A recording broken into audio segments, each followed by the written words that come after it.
What is up guys, Stark here. I am back for day 24 of the 25 Days of Fate, and in today's video I will be talking about all the characters that will be getting interludes in 2020. So this list is basically just showing you like what characters you can expect to get upgraded over the course of the year, and tomorrow I will be doing the video for the rank up quests. So they're going to be two separate videos, and of course tomorrow is also the final day of the 25 Days of Fate in which I will be doing the giveaway.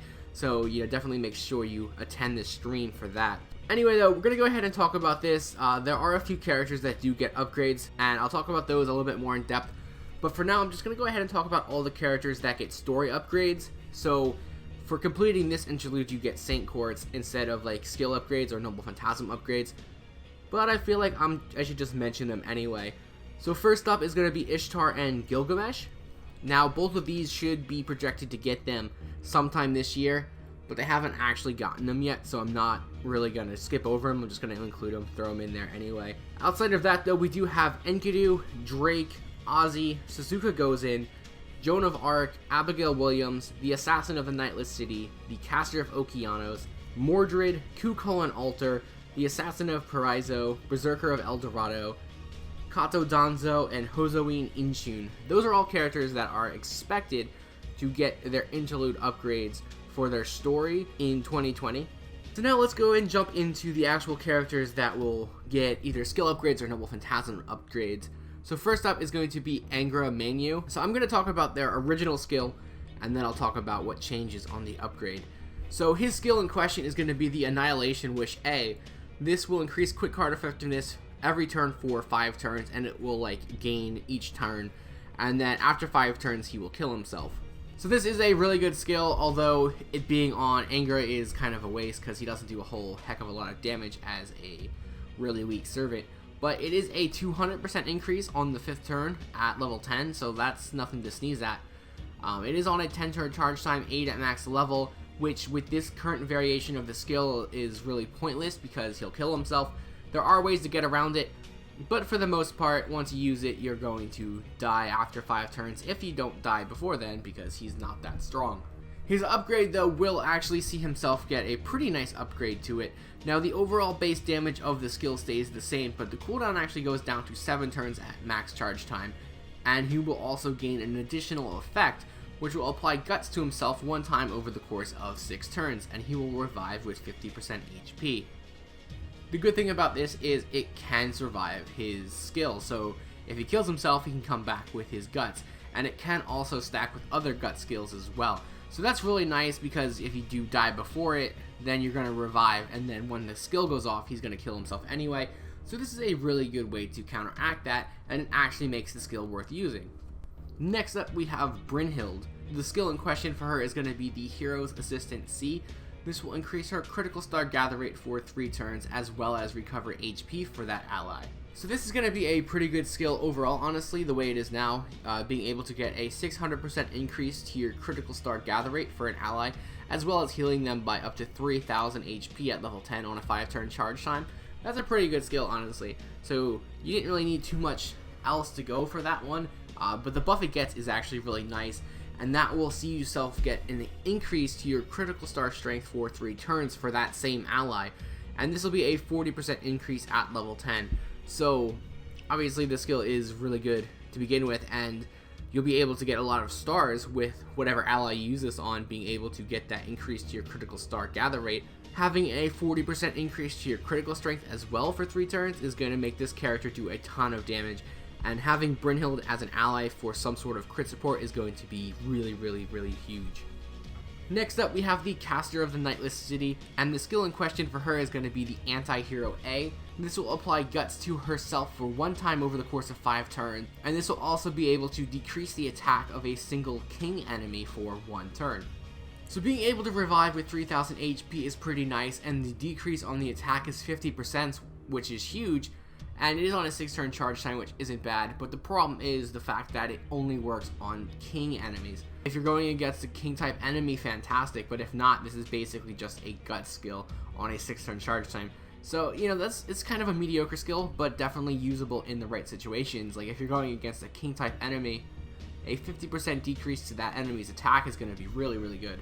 The upgrade though is going to go to the Anti-Speech EX, and this will keep the same effects that it already has, but it will apply an additional effect, and this will apply Guts to all of your allies except herself for one time over the course of 2 turns with 500 HP. So this isn't really that good of an upgrade, but the fact that you could do an AoE Guts skill is definitely something unique, and it definitely sees some play there, because if you're not going against a king type enemy, at least you get an AoE Guts skill like that. That's pretty cool right there.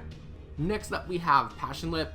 So the skill in question for her is going to be the Masochistic Nature A, and this will have a 300% chance to apply target focus for 1 turn for herself, and also increase her defense for 1 turn. This is on a 4-turn charge time, so it's going to be able to be used very often, which is definitely a good play on the name of the skill, and you get a 30% increase to your defense as well. You have target focus on yourself. I don't know why there's a chance for it to fail. Like, I mean, 300% chance for it to work is going to be pretty good, but why even have a chance for it? Just make it apply target focus for 1 turn. I don't understand why there's a percentage tied to that. The upgrade to this one though is going to be pretty nice. You're going to be able to increase your attack based on your remaining HP as long as you're under 50% HP for 3 turns. So on the screen I have the effects for like 50% HP and then 1 HP. So you get a 50% increase to your attack at level 10 at 1 HP, and it's on a 4-turn charge time still, which is really cool. So you're going to be able to get a huge increase to your attack, and then you still do have some pretty good defense, but if you're at 1 HP, it's really not going to matter. You're basically there for that good 1-turn burst, and then she's probably going to die, but you know, there are ways you can do invincibility and evasion and stuff, and then she can survive and keep that going. So it's not too bad overall. Next up we have Queen Meve, who will have the Siren Song Seize skill in question. This will have a chance to inflict charm on a single male enemy for 1 turn on a 7-turn charge time, which is honestly really bad. Doesn't even have a 100% chance at level 10, so if this fails, you basically just wasted 7 turns of the game with this skill waiting for it to come back. So yeah, honestly pretty bad. Definitely need an upgrade, although the upgrade it gets is not that much better. It will also decrease the defense for a single enemy for 1 turn at 30% at level 10. So if the charm does fail, at least you get to decrease the defense of that enemy, but it would have been nice if the charm increase went to 100% instead of staying at 80%. And then the final character that will get a skill upgrade is the Assassin of Shinjuku. So his skill in question is the Espionage A, which will increase critical star drop rate for 3 turns for himself. So this will increase his drop rate by 29% on a 5-turn charge time, which honestly speaking is really worthless for this character because he's an assassin, so he has naturally high rates anyway. So having a skill that is only dedicated to increasing his drop rate to begin with just seems a little pointless in my opinion. The upgrade to the skill though is definitely a much needed increase, and this will change the skill to the Doppelganger B, and it will gain 2 additional effects. So in addition to increasing your critical star drop rate, you're also going to be able to increase your critical strength for 3 turns and your quick card effectiveness for 3 turns. So you do get an upgrade to your overall damage for the skill output, so being able to make use of the stars, and the percentages go up as well, so it goes to 30% for all 3 effects, which is going to be very nice. Now moving on to the ones that get upgrades for the Noble Phantasm, and first up is Cleopatra. So it's going to be a Buster Noble Phantasm that deals damage to all of your enemies. However, this will reduce your own HP by 1000, and the overcharge effect will increase your Buster card effectiveness for 1 turn. So yeah, this is a pretty good, AoE Noble Phantasm, do some pretty solid damage with it. It can kill yourself with this skill though, so you do have to be careful. A lot of the effects leave you at 1 HP, but Cleopatra's can actually kill herself, so do keep that in mind when you're using the skill. And the overcharge effect is really nice as well, being able to get a 30 to 70% increase to your Buster card effectiveness.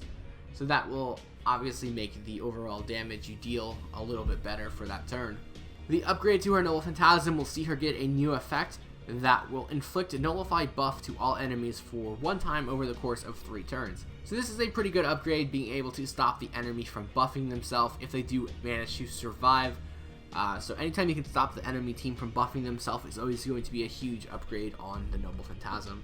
This will also increase the overall damage that she does, so you're going to be able to put out more of a damage output as well, so that's going to be really nice. Next up, we have Leonardo da Vinci, who will deal heavy damage to all enemies that ignores defense, and she will also decrease the critical rate for all enemies by 10% for 3 turns.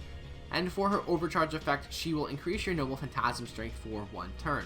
So this is another pretty good damage dealing Noble Phantasm, being able to be used for wave clears. And overall it's really nice. Being able to ignore defense up is going to be big, and getting the increase to your Noble Phantasm strength will make the overall hit that much better. And her upgrade to her Noble Phantasm basically just sees her percentages go up. So she'll do more overall damage, and the decrease for the critical rate will also go from 10% to 30%. So that's a good increase there. You know, if they do manage to survive the Noble Phantasm hit, then they're going to be dealing less damage on their crits. So that's going to be nice. And finally, we have the Rider of Resistance. Now, I couldn't actually find a picture of him on my friends list, so I had to just use a Buster card, a stock Buster card for that. But he'll deal damage to all enemies, and the overcharge effect will decrease critical rate for all enemies for 3 turns. So it's a pretty decent Noble Phantasm. He's a 3-star servant, so he's not going to be doing that much damage overall.